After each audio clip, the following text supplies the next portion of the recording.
ಬೆಳಿಗ್ಗೆ ಅವಲಕ್ಕಿ ಚಹಾ ಕುಡ್ಕೊಂಡು ಇವಳದ್ದೇನೋ ಫೋನಲ್ಲಿ ವಟ ಅಂತ ಮಾತುಕತೆ ಆಗ್ತಾ ಇದ್ದಿತ್ತು. ನೋಡಿದ್ರೆ ಯಾರ್ದೋ ಜೊತೆ ಏನೋ ಡಿಸ್ಕಷನ್ ಆಗ್ತಿತ್ತೇನೋ ಅಂತ ಅನ್ಕೋಬೇಕು. ಕಾಲಲ್ಲಿ ಯಾರೂ ಇರೋದಿಲ್ಲ, ಸುಮ್ಮನೆ ಮಾತಾಡ್ತಾ ಇರ್ತಾಳೆ.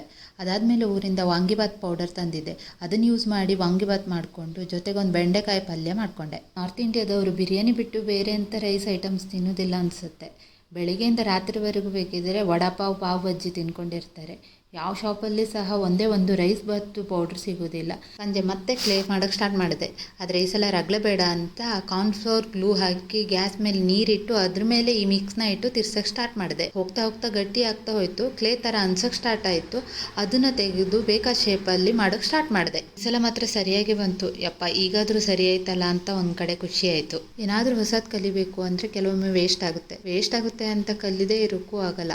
ಲಾಸ್ಟ್ ಟೈಮ್ ನಾನು ಮಿನಿಯೇಚರ್ನ ಆರ್ಡರ್ ಮಾಡಿಕೊಂಡು ಹೋಗಿ ತಗೊಂಡು ಬಂದಿದ್ದೆ. ಬಟ್ ಈ ಸಲ ನಾನು ನಾಸಿಕಲ್ಲಿ ಇರೋದ್ರಿಂದ ಆರ್ಡರ್ ಮಾಡಿದರೆ ಶಿಪ್ಪಿಂಗ್ ಚಾರ್ಜ್ ಬೇರೆ ಕೊಡಬೇಕು. ಯಾವುದಾದ್ರೂ ಓಕೆ ಆಯಿತಾ? ಈ ಶಿಪ್ಪಿಂಗ್ ಚಾರ್ಜ್ ಕೊಡೋದು ಮಾತ್ರ ಹೊಟ್ಟೆ ಉರಿಯುತ್ತೆ. 80 ರುಪೀಸ್ ಪ್ರಾಡಕ್ಟ್ಗೆ 90 ರುಪೀಸ್ ಶಿಪ್ಪಿಂಗ್ ಚಾರ್ಜ್. ಅದನ್ನೆಲ್ಲ ನಾವು ತಯಾರಿಸೋ ಒಂದು ಪ್ರಾಡಕ್ಟ್ ಮೇಲೆ ಹಾಕಿದರೆ ಸಿಕ್ಕಾಪಟ್ಟೆ ಕಾಸ್ಟ್ಲಿ ಆಗುತ್ತೆ. ಆದಷ್ಟು ಪ್ರಾಡಕ್ಟ್ನ ಕಡಿಮೆ ರೇಟಲ್ಲೇ ಮಾಡೋಕ್ಕೆ ಟ್ರೈ ಮಾಡೋದು.